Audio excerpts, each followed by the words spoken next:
Yo, what's up, YouTube? So we got to talk about this. The USA men's team, they played Canada a couple days ago, and the results were extremely disappointing. This was largely due to USA missing a lot of their important components, whether it was Giovanni Reyna that was injured, Serginho Dest who got injured during the game, or McKennie who was mysteriously absent during the game. Now, Landon Donovan on his podcast yesterday came out with some extremely harsh comments against McKinney. And Landon Donovan is not your typical media person. He is the most decorated USA men's player of all time, so he knows what's going on. The players speak to him. It's not just rumors. He knows exactly what McKinney did, and he rips into McKinney. And I'm going to be showing you this video. Inside a U.S. men's national team when stuff like this has happened, what's that like inside the team? So, I am privy to what happened. I'm not going to announce that publicly. I will just say I am incredibly disappointed in Weston. Incredibly disappointed. Look, I can understand at Juventus during a long club season, you're sitting at home for months and months and months and you want to have people over. Is it the smartest thing to do? No, but I get it. This is 1 week of your life with 3 massive games, not only for yourself, but for your teammates and for your country to go to a World Cup. And the level of selfishness in that moment is beyond me. Honestly, it's beyond me. I've made a lot of dumb mistakes in my life. I get it. I'm not here to be all righteous. But he is young, yes, but he's old enough to understand that you don't do this. You don't need to put yourself in this situation, and worse, put your team in that situation. Would they have won the game if he's on the field yesterday? I don't know. But their chances went up a lot, I promise, if he was on the field. And their chances of winning or getting a point in Honduras go up a ton on Wednesday if he's in the lineup. I am just really disappointed with him. It doesn't mean you write him off and he's a horrible human being. He needs to learn from this.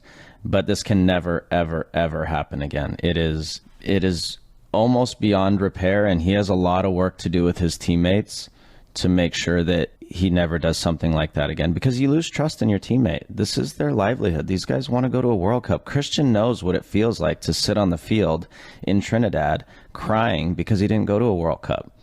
And you can't put your team in that situation. So it's really disappointing. I hope he has apologized profusely. I hope he is able to make the trip on Wednesday for the game.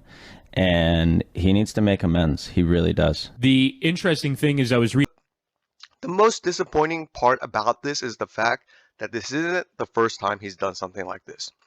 He's been suspended on Juventus for hosting a party with his friends. And at the time, I could understand because he was young.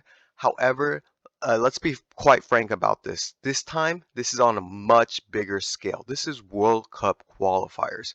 And United States didn't qualify for the World Cup last time. So he has to understand exactly how important this is, not only for him, but for his country. And it's extremely disappointing to see. And as someone who has invested into Weston Mckennie, I own about 30 to 50 of his rookies. I mean, just watching this, it extremely worries me. And so what I'm going to be having to do is exiting on some of my positions of Weston McKennie, because there's thousands of players that were better than Weston McKennie that couldn't get it together off the pitch, and they're no longer around. So that's just how I feel about the situation, guys. Like, whenever Weston McKennie did first join Juventus, Pirlo made comments about this guy saying that this guy isn't professional. And at the time, like he was young and he just joined a big club, but at this point I see his nightlife, what he likes to do off the pitch, as a major issue.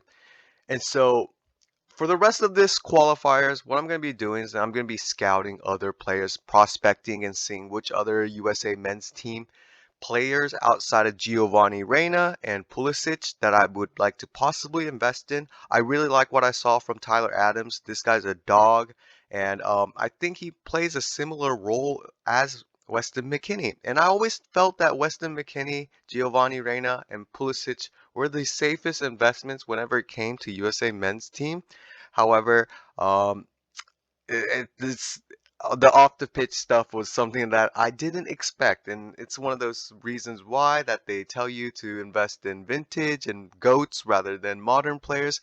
However, I'm not going to fully exit off Weston McKennie because I still think he has a lot of potential. However, I will definitely diversify my investment and exit in a lot of positions off Weston McKennie. Anyways, guys, take it easy, guys. Let me know how you feel about what Weston McKennie did and what you're going to be planning on doing in terms of his sports cards.